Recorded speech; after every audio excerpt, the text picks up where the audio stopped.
All right, so thanks so much for allowing my classes to interview you. So go ahead and say your names, and we'll just ask you a quick couple questions. My name is Molly Blything, and I'm a senior at the high school. I'm Jillian, and I'm a sophomore. I'm Ben, and I'm a junior. Okay, first question. How did you get into robotics, and what made you decide to join? You want to start? Okay. Well, my brother was in robotics for several years, and I wasn't actually all that interested at first because I thought it was kind of like a nerdy thing. And then I went and saw one of the competitions, and it was really intense and really cool. So I decided after that I wanted to join. Awesome. Her brother was my boyfriend at the time, and Mrs. Evelyn was out just due to sickness and cancer. So they both kind of asked me to step in as her place for that season, and then I just continued on. I had several friends who were in robotics. It seemed interesting, so I joined. Awesome. All right. So how do robots work? The dummy version for us who aren't in robotics. I'll give you the quick dummy version. There's the Junior FLL, the FLL, the FTC, and the FRC. The Junior FLL, well, FLL in general stands for First Lego League, and they're little kids from like grade 3 to 6, and they build Lego robots with an NXT, which is like a programming device, which is how we work the computer. And there's the FTC, which is us. That's the first tech challenge. We build, what you'll see is just the 4x4 that you got to see when we were at Super Regionals, and that's our game. And then there's the FRC, and they build the giant robots that are about as tall as me. Awesome. They're really expensive. All right. Yeah. So what do you receive when you win tournaments? Well, there's a variety of awards that we win. There's the Inspire, there's the Think, Control, there's Finalist Awards, there's Motivate, there's a lot of different awards. So depending on what our engineering notebook showed to the judges and how our robot performed depends on what we could or could not win. Okay. In addition to that,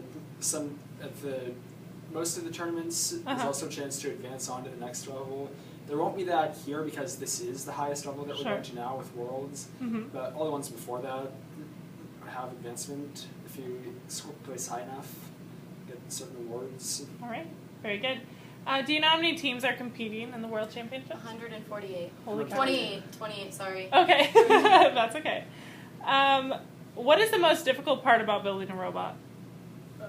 Probably keeping everyone in the same loop of this is what we're actually going to build versus this is what I wanted to build. Very good. Not to mention the fact that the robot, we had an issue recently where we were trying to put a sensor on it, and it was a compass sensor, and it was getting all sorts of interference. Other teams managed to use this just fine, so this would be our particular sensor that's broken, we think. But our initial suspicion is that it might be the magnets in the motors screwing it up. We haven't actually figured out what caused it, so we can't use that. Yeah, still problem solving. So that was going to fix the issue of our robot veering off to the side and autonomous because one side's heavier than the other. And now we just have to try to compensate for that by how we place it in the field. Sure. All right, just a few more because I know you're busy getting ready. So why did you name yourself the Sock Monkey? Okay, so there's a senior who graduated last year, and his name was Kazuki Kato. And way back when our team was just starting, we didn't have a name yet or like any specific theme like other teams did. And so Kazuki and Peyton Ford, a kid who previously went here, decided to play a game of Truth or Dare at a gas station, and Peyton said, if I buy this Sock Monkey hat, you have to wear it all day, through competitions and everything. So Kazuki said okay, and Mrs. Evelyn liked it, and Mr. Dixon liked it, thus the Sock Monkey. Okay, wonderful. And a lot of teams, like when they were kind of trying to find us, they would look for the guy in the Sock Monkey hat. Oh, perfect. It's pretty easy to spot. So it just kind of stuck. Yeah. Yeah, perfect. I had a couple of students ask, can you make any robots do the robot, like the dance? Like the dance? Yeah. We can make, well, you can program robots to play music. You can program, I guess you technically could. We had a Segway a while back, and it was on just 2 Lego wheels and an XT, and it balanced itself, and it kind of became a game of stacking up and bringing them down. We also had another little project where we built a robot that could solve a Rubik's Cube, so that was pretty cool. All right. And we could make a robot dance if we had enough time to figure out how to set the motors up to get all the wires to connect to them, we could.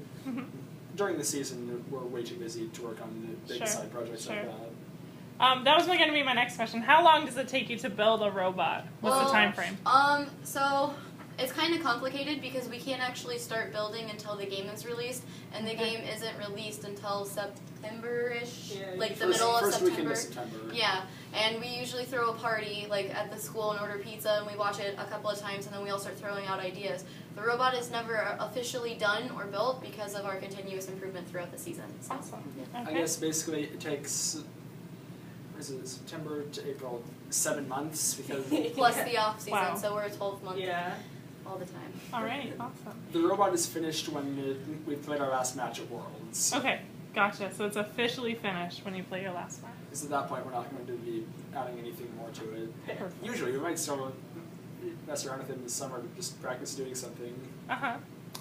Any last statements or anything else you want us to know about your team or anything you're going to do coming up or anything like that?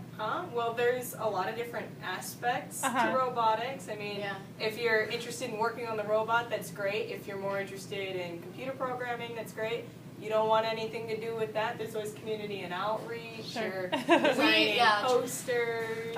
Jillian and I don't touch the robot. Like, I've touched it once this season, but that's because my fingers were tiny enough to tie the knot on the string. And so I think my final comment would probably be that if you're interested in joining or you just think maybe I want to hang out, our team sign up doesn't usually end until the game is released. So that gives you pretty much those 2 weeks in August, that first week in September, where every day after school we'll probably go on an every other day schedule. We're on the announcements.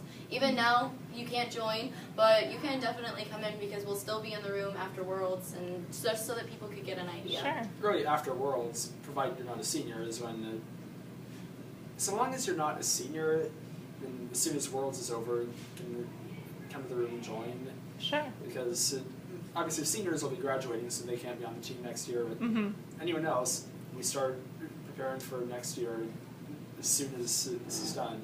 Yeah. It doesn't cost any money to sign up at all. It doesn't cost any money to be involved, aside from buying your Sock Monkey shirt. But that's pretty inexpensive, and everything else is just taken care of.